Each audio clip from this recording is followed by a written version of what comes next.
já ouviram falar que tudo que é demais faz mal? Eu aposto que vocês já ouviram falar. Tudo que é de menos faz falta, o que é demais faz mal. Pois é, ansiedade demais começa a fazer o quê? Manter a gente num estado de alerta frequente. A adrenalina, ela é responsável por algumas reações no nosso organismo que nos deixam num estado de alerta. Por exemplo, uma respiração mais rápida, uma tensão muscular, porque é como se ela entendesse que nós vamos lutar contra o perigo. Então a gente precisa estar ali com o corpo contraído, né, pronto ali para o embate. A nossa respiração acelera, o nosso batimento acelera, porque a nossa circulação acelera. Então algumas pessoas chegam a ficar até mais coradinha, com a temperatura corporal mais quente, começa a transpirar mais, né? Às vezes sente formigamento nas pontas dos dedos, exatamente porque essa circulação acelera, né? Então, formigamento, tem tremores, né? Uma tontura. Tudo por quê? Porque o corpo tá ali tendo reações físicas pro embate, para lutar ou para fugir, tá? O cortisol é um hormônio muito importante para o nosso organismo. Ele participa de várias funções protetoras para nós. Porém, quando ele está em excesso, caímos na situação do excesso novamente. Quando ele está em excesso, ele é tóxico para o nosso cérebro. E aí, o que acontece com o nosso cérebro? A gente começa a ter o quê? Os lapsos de memória, a gente começa a ficar mais confuso, começa a ter dificuldade de concentrar, mais esquecido. Quem nunca aqui tentou fazer uma prova e teve um branco? Aí eu fiquei tão ansiosa que me deu branco. Tudo aquilo que eu tinha estudado, eu tinha certeza que eu sabia tudo. Chegou na hora da prova, eu não conseguia fazer a prova. Não conseguia responder as perguntas. Ou então, tá tão acelerada, tão ansiosa, tão acelerada, tão no piloto automático, que abre a porta da geladeira e fala, nossa, mas o que eu vim pegar aqui mesmo? Não lembra o que foi pegar na geladeira? Às vezes era só um copo d'água. Mas não lembra. Por quê? Porque tá muito acelerada. A ansiedade tá em excesso. O cortisol aumentou demais. Dá os brancos. Tá fazendo sentido pra vocês, gente? Isso que eu tô falando tá muito fora do que vocês sentem? Isso que eu tô falando aqui, que eu tô citando, os brancos, a respiração, o tremor, os formigamentos, calorão, sudorese. Isso tá fora? Ninguém aqui nunca sentiu isso? Enjoo. Gente, o tal do piriri. Tem uma situação ali que me deixa mais ansiosa. Vem o bendito do piriri. Tem que sair correndo pro banheiro. Não é mesmo? Pois é. Tudo isso é por conta da ansiedade em excesso. Então, dependendo do contexto, cada emoção vai ser propícia, vai ser adequada. A ansiedade, dependendo do contexto, da intensidade, da frequência, também. A grande questão é quando ela começa a ficar persistente, intensa demais, frequente demais, começa a gerar sintomas, começa a vir uma preocupação que a pessoa não desliga, ela está sempre olhando para o futuro.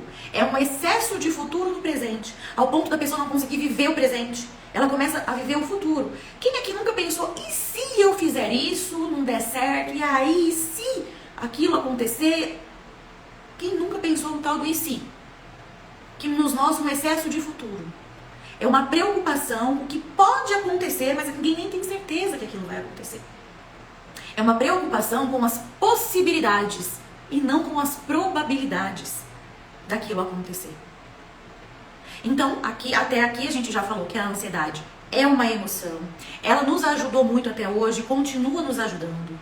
Ela se torna patológica, ela se torna prejudicial quando ela começa a causar sintomas porque ela está em excesso, muito intensa, muito frequente, persistente na rotina. E isso começa a gerar os sintomas que a gente citou aqui, né? Preocupação. E agora eu quero chegar num ponto aqui para que vocês entendam como que funciona isso.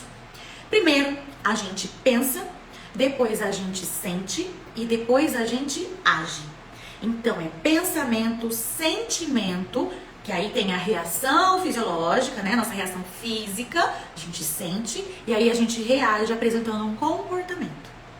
Se eu penso coisas irreais, ilógicas, possíveis, mas não prováveis, são o que nós chamamos de pensamentos distorcidos. Quando os pensamentos distorcidos se fazem muito presentes, a gente começa a acontecer o quê? A gente começa a acreditar nesses pensamentos. E aí aqui, a gente tá falando muito que a gente não sabe lidar com a ansiedade se a gente não conhece ela, né? Então, quais são, assim, os erros mais comuns que a gente tem quando a gente não conhece a ansiedade e a gente comete? Quero falar pra vocês de algum deles aqui. Erros ao lidar com a ansiedade. Eu falei aqui que o nosso pensamento gera sentimento, que gera comportamento. Então, um grande erro que a gente comete quando a gente está lidando com a nossa ansiedade é acreditar nos nossos pensamentos. Eu falei aqui que os pensamentos disfuncionais, aqueles ruins, fazem a gente pensar, puxa uma cadeia, né? Coisa ruim que puxa outra coisa ruim, que puxa outra coisa ruim, outra ruim, outra ruim.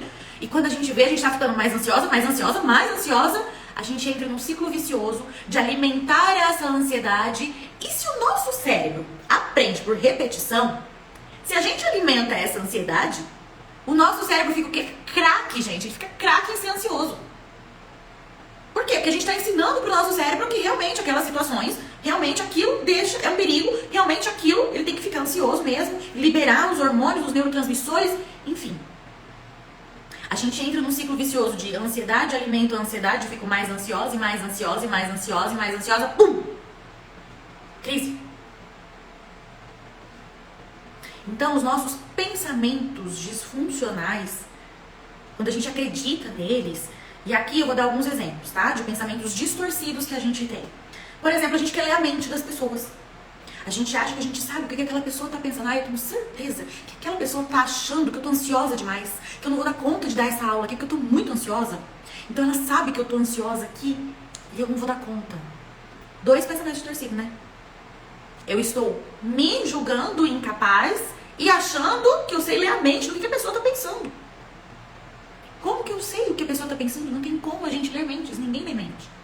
Mas aí você acredita nesse pensamento. Ah, a pessoa sabe que eu tô ansiosa. A pessoa não tá me dando credibilidade. A pessoa não tá acreditando em nada que eu tô falando aqui. E aí você acredita naquilo. Você acredita naquilo, você começa a ficar o quê? Ansiosa. E aí você começa a ter o quê? Reações físicas dessa ansiedade. E dependendo da intensidade dessas reações, do quanto você acreditou nesses pensamentos, você vai assumir um comportamento. E aqui é importantíssimo que vocês entendam que vocês podem escolher como agir frente a essas reações. Você pode escolher se você vai alimentar a sua ansiedade ou não. Se curtiu o vídeo, dá um like e compartilha. E não se esqueça de se inscrever no canal para não perder nada que eu vou trazer aqui.